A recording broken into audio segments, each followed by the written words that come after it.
Imagine waking up tomorrow and discovering that the prison you've lived in your entire life never had walls.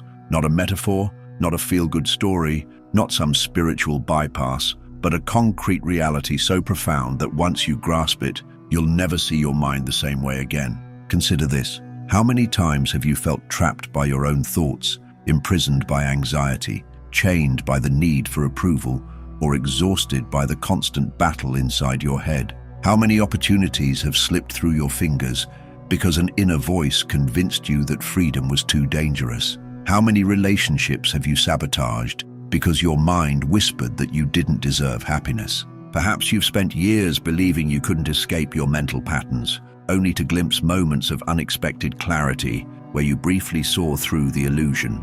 Or maybe you've noticed that some people seem naturally immune to psychological chains that bind everyone else, and wondered what secret freedom they've discovered. The voice in your head, the constant commentary, the emotional reactions, they appear absolute and inescapable. But what if I told you that this psychological prison is a sophisticated mirage, and that total mental freedom isn't just possible, but is your natural state? Picture something even more radical. What if your entire concept of freedom has been backward all along? What if the very pursuit of control is what keeps you trapped, while the path to liberation lies in a direction you've been taught to fear? Think about how much energy you waste trying to control your thoughts, manage your emotions, and force your mind into submission. Days, months, years spent fighting an internal war that cannot be won through struggle. But how often has this approach actually worked? And what if all that effort has been reinforcing the very chains you're trying to break? The problem isn't that freedom is unattainable. It's that we've been looking for it in precisely the wrong direction. We fight for control when control itself is the ultimate illusion. But what if I told you there exists a method so powerful it was banned, so threatening it got its discoverer excommunicated, that reveals the hidden doorway out of this mental prison? This insight isn't new. In fact, it was articulated centuries ago by a philosopher whose ideas were considered so dangerous that religious and political authorities tried to erase him from history. A man who, despite losing everything, his community, his family, his reputation, discovered in his isolation a secret that would later be recognized as one of the most liberating philosophical breakthroughs in human history. I'm about to share with you Spinoza's forbidden formula for achieving unshakable psychological freedom. But first, a warning. Once you understand this approach, your perspective on your mind will transform permanently. The way you've understood freedom, thought, emotion, and choice will never be the same. Baruch Spinoza entered this world in 1632 Amsterdam, born into a Portuguese Jewish merchant family that had fled the Inquisition seeking refuge in the relatively tolerant Dutch Republic. From early childhood, Spinoza's brilliance was evident. He quickly mastered Hebrew, the Torah, and Talmudic scholarship, impressing even the most learned rabbis in his community. But Spinoza possessed something dangerous, an uncompromising commitment to follow reason wherever it led. While others accepted religious doctrine without question, Spinoza quietly began investigating philosophy, science, and multiple religious traditions, comparing their claims and testing them against observable reality. By his early 20s, Spinoza had reached conclusions that would shatter his world. Through careful analysis, he determined that many religious teachings contradicted themselves, that sacred texts showed clear signs of human authorship, and most radically, that God was not the supernatural being depicted in Scripture, but something far more profound, the infinite self-causing substance underlying all reality. For Spinoza, God and nature were one and the same, not a judgmental father figure, but the inherent order and interconnection of everything that exists. This view, later called pantheism, erased the boundary between the divine and the natural world. In the Amsterdam Jewish community of the 1650s, such ideas weren't merely controversial, they were existentially threatening.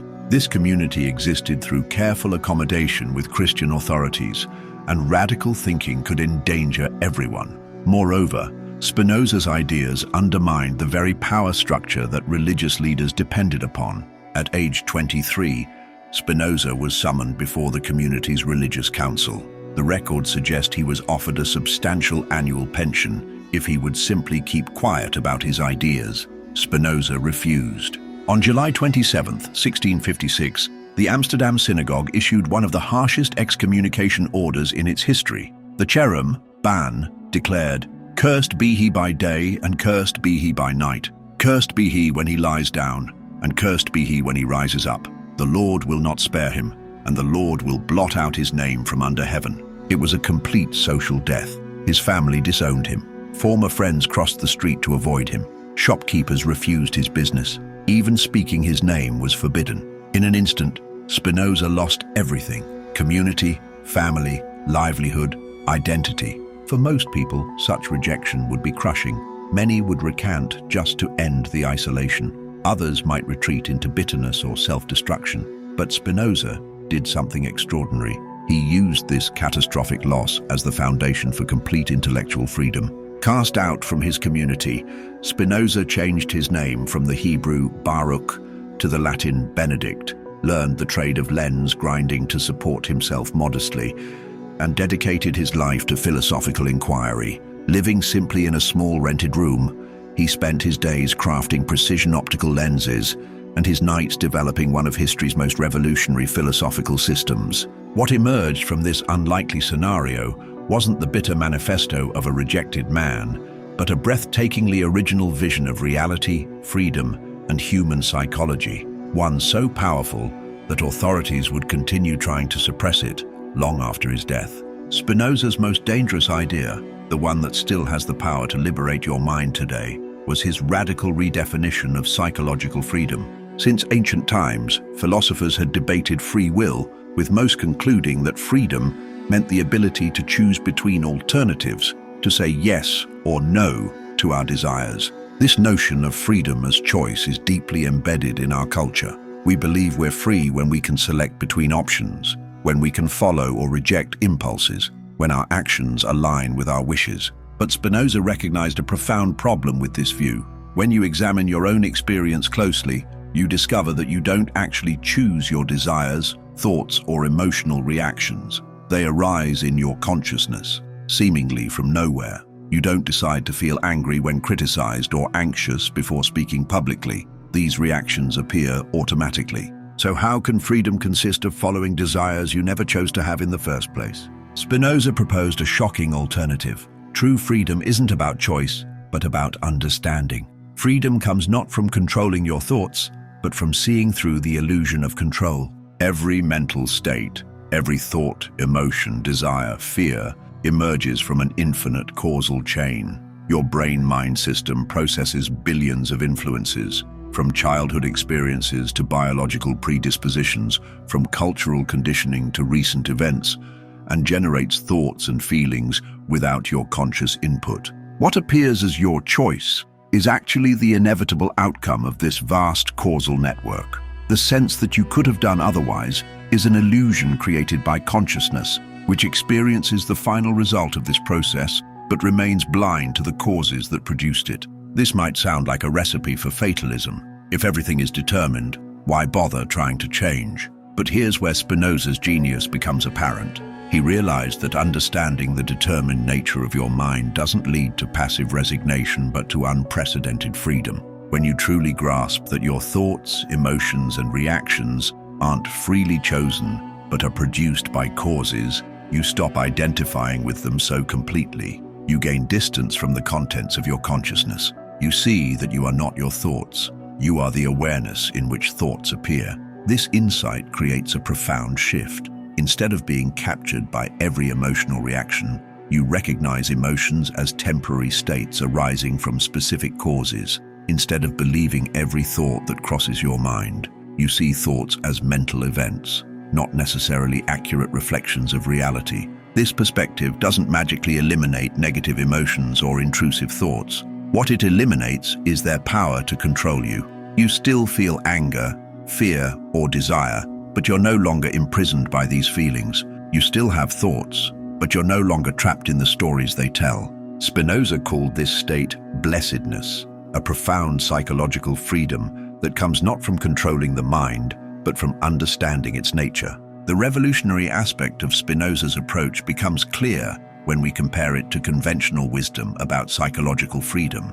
Most therapeutic approaches aim to help you control your thoughts and feelings, to replace negative thoughts with positive ones, to manage emotions through various techniques. While these approaches can be helpful, they often reinforce the fundamental illusion that you should be able to control your mental life. When the techniques fail, as they inevitably do, you blame yourself for not trying hard enough. The prison becomes more secure. Spinoza's approach is radically different. Rather than trying to control thoughts and emotions, you learn to see them for what they are: automatical products of countless causes, not personal failings or accurate reflections of reality. This shift in perspective is subtle but profound. Instead of asking, "How can I stop having these thoughts?" you ask, "What causes are producing these thoughts?" Instead of identifying with emotions as who you are, you recognize them as temporary states arising from specific conditions. The paradox at the heart of Spinoza's insight is that true freedom comes not from asserting control, but from surrendering the illusion of control. The more you understand the determined nature of your mind, the less it controls you. This understanding doesn't happen intellectually alone. You cannot think your way to freedom. It requires a persistent practice of attention, noticing how thoughts and emotions arise without your choosing them, observing their patterns without judgment, recognizing their causes when possible. Over time, this practice creates a profound shift in your relationship with your own mind. The inner voice that once seemed to be you becomes just one aspect of your experience, an important and useful aspect, but not your fundamental identity. Behind all the mental noise, you discover a different kind of awareness, spacious, clear, undisturbed by the mind's fluctuations. This awareness isn't something you create or achieve. It's your natural state, previously obscured by identification with thought. In this state, the mind continues its activity, but you're no longer trapped in it. Thoughts and emotions move through awareness like clouds through the sky, without defining or limiting it. This is what Spinoza meant by freedom, not control over the mind's contents, but liberation from being controlled by them. The implications of this shift are extraordinary. When negative emotions arise, you don't need to suppress or fix them. You simply recognize them as temporary states produced by specific causes. When obsessive thoughts appear, you don't need to believe or battle them. You see them as mental events, not reality. This doesn't mean you become passive. On the contrary, understanding the causes that shape your mind empowers more effective action. When you're not identified with thoughts and emotions, you can respond to situations with clarity rather than reactivity. You can pursue goals without being derailed by fear or doubt, not because you've eliminated these feelings, but because you're no longer defined by them. Spinoza's approach also transforms how you relate to others. When you recognize that people's behavior, like your own, stems from an infinite causal chain rather than free choice, compassion naturally arises. The person who hurts you is acting from their conditioning, just as you act from yours. This doesn't excuse harmful behavior, but it changes how you experience it. Rather than being trapped in cycles of blame and resentment, you see the universal condition we all share, minds shaped by countless influences beyond our control. This recognition doesn't eliminate boundaries or accountability, but it does dissolve the illusion of separation that fuels conflict and suffering. The most beautiful aspect of Spinoza's vision is that freedom isn't something you achieve through struggle. It's your natural state, revealed when you stop believing in the mind's illusions. The prison that seemed so solid was built of thought alone, maintained by your belief in it. This is why Spinoza's ideas were considered so dangerous. They undermine the very foundations of systems that control through fear, shame, and the promise of salvation. When you discover that freedom is your inherent nature, not a distant goal requiring external authority, the grip of these systems weakens. It's no wonder that in 1670, when Spinoza published his theological political treatise anonymously, it was immediately condemned as a book forged in hell. Authorities across Europe banned it, with one calling it the most dangerous book ever published. Even in relatively tolerant Holland, Spinoza had to abandon plans to translate it into Dutch for fear of imprisonment. After his death in 1677, Spinoza's masterpiece Ethics revealed his complete philosophical system. Though his friends published it, they did so very carefully, and for decades it remained a dangerous book to possess. Yet its revolutionary insights couldn't be contained. Slowly, over centuries, his ideas spread, influencing figures from Einstein to Freud, from Goethe to Einstein, becoming recognized as one of philosophy's greatest achievements. What does Spinoza's approach mean for your daily life? How can you apply this understanding to experience greater psychological freedom? The first step is simple but profound. Start noticing the automatic nature of your thoughts and emotions. When a feeling arises, anxiety, anger, desire, joy, observe it without immediately identifying with it. Notice how it appeared without your choosing it. Anxiety is arising rather than I am anxious. The same applies to thoughts. When your mind generates a worrying thought, observe it as an event in consciousness, not necessarily a reflection of reality. The thought I'll fail is appearing rather than I'm going to fail. This subtle shift in perspective creates a crucial space between you and the contents of your mind. It's not about suppressing or controlling thoughts and emotions, but about recognizing that you are the awareness in which they appear, not the appearances themselves. The second step involves looking for causes. When strong emotions or persistent thoughts arise, ask what conditions might be producing them. Perhaps anxiety stems from childhood experiences where safety was uncertain. Maybe anger reflects unmet needs for respect or autonomy. Possibly your harsh self-judgment echoes critical voices from your past. This isn't about psychoanalyzing yourself or falling into endless introspection. It's simply recognizing that mental states have causes beyond your control. This recognition itself creates freedom from their grip. The third step is embracing reality rather than resisting it. Much of our psychological suffering comes from fighting against what is already happening. We resist unpleasant emotions, trying to force ourselves to feel differently. We struggle against unwanted thoughts, creating internal conflict that only strengthens them. Spinoza's wisdom suggests a different approach. Instead of fighting reality, understand it. Accept that in this moment, based on all the causes leading to it, your mind is generating exactly the thoughts and feelings it must generate.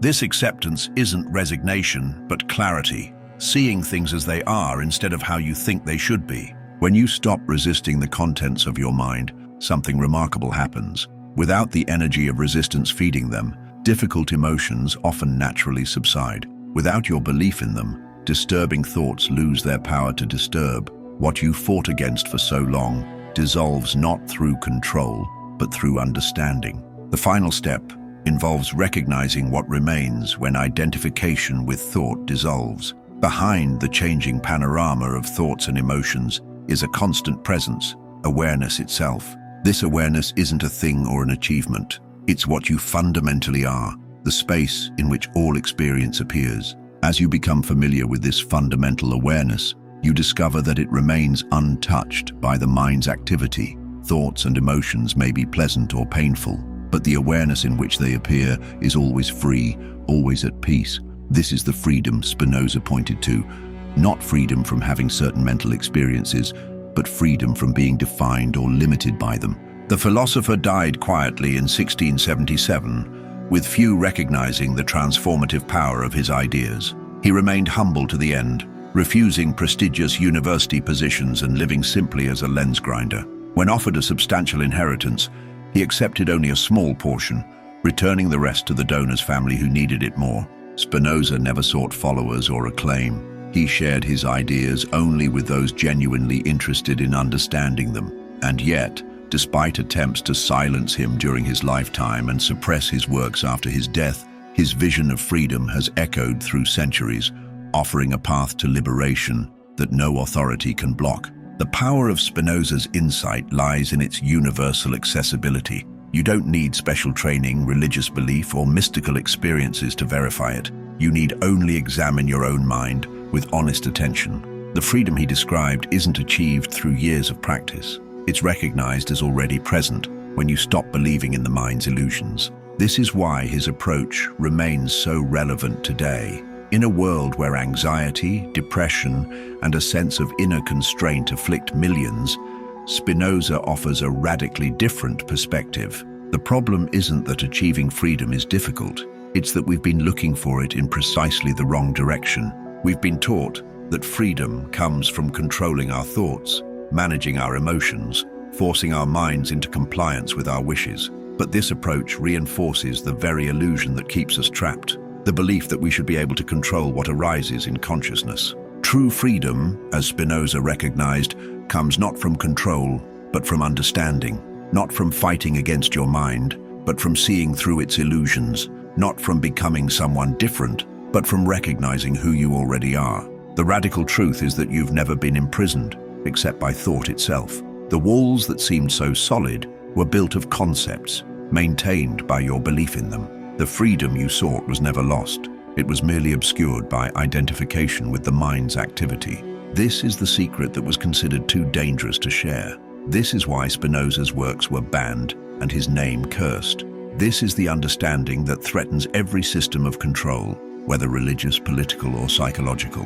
When you discover that freedom is your natural state, not something to be achieved through struggle or bestowed by authority, you become ungovernable in the most profound sense. Not because you rebel against external constraints, but because you recognize that the fundamental constraint was always an illusion. This recognition doesn't lead to chaos or immorality as Spinoza's critics feared. On the contrary, when you're no longer driven by unconscious conditioning or the desperate search for psychological freedom, your actions naturally align with what Spinoza called reason, a clear perception of reality unclouded by distorting emotions or false beliefs. From this clarity, ethical behavior emerges not as obligation, but as the natural expression of understanding.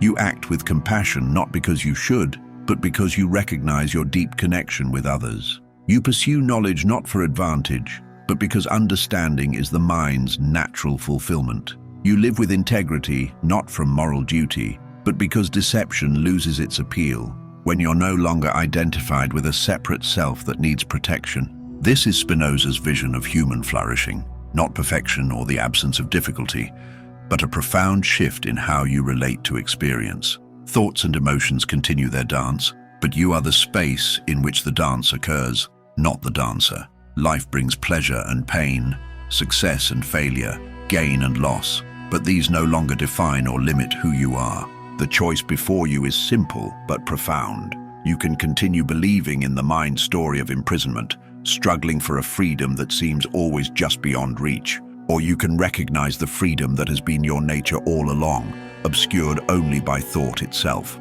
Spinoza himself described this choice. All things excellent are as difficult as they are rare. The path he offers isn't always easy. It requires honest attention to your experience, willingness to question your most basic assumptions, courage to face reality without the mind's protective filters. But the freedom that awaits isn't some distant achievement. It's what remains when you stop believing in thoughts that tell you otherwise. It's what you already are beneath the mind's restless activity. It's the space in which your entire life unfolds, unchanged by its changing contents. This is Spinoza's banned secret, his dangerous insight, his enduring gift. Freedom isn't something you achieve through struggle. It's what you recognize when struggle ceases. It isn't found by controlling the mind, but by seeing through its illusions. It isn't reached by becoming someone different, but by recognizing who you've been all along. And once you see it, nothing can ever be the same again. Now I want to ask you something. What automatic thought pattern has most limited your freedom? When have you glimpsed the possibility of being free from identification with your mind? Share your experience in the comments below.